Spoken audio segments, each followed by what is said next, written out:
I think a lot of, like, especially even a couple years ago, we still felt like we were on the fringes of culture, but this was an opportunity for you to dress up, and part of the fun was you'd go around the convention and find a counterpart costume, and then you'd make an instant friend because you knew you had that thing in common, and you know you had something to bond over immediately. And it was such a nice thing to see, you know, like Peter Pan's meet up with Tinkerbells that they just met. Yeah, it's beautiful. It's crazy. But there's no hostility. There's no sort of elitism or dominance. When you see a better costume, you're like, wow, can I take a picture of that? You know, it's a lovely.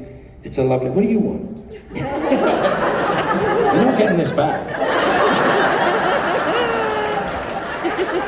One of my favorite memories of Osric in the green room is dressing up as Jared Padalecki, and you were trying to get the height. You had flower pots tied onto your feet. I did. I just wanted to be tall for once. It was great. Like, it actually changed my perspective. Like, well, I mean, literally, but I could see how different life would have been if I was a foot taller.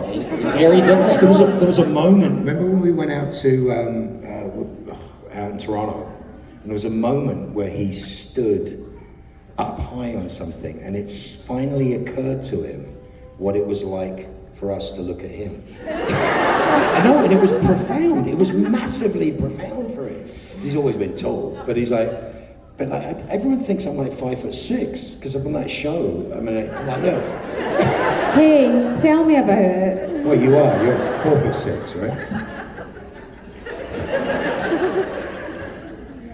They did used to build ramps for me, but it's okay. Now, Osric, I have a question for you. Do you remember coming into the Supernatural fan panel that was going on? I do. Yes, and yes, so that was like one of the first years of the track, everybody. That was a big thrill to have this gentleman as an attendee in the audience. So was anybody in this room at that panel? Okay, so you guys remember what that was like, and yes. I mean, that was pretty cool. I did not plan anything. I think that was one of the fun things about DragonCon is I didn't have to plan anything. I would just wander around, and then people would like tell me something to do, and I would just go and do the thing. And you would just go in places and watch people's brains melt. Not even. Like I was in costume for a lot of it, and then when I wasn't, they were like, "Hey, there's a Supernatural panel, like a fan panel. Like you should go to the panel." I'm like, "Yeah, I'll go to the fan panel." It was fun. Yeah.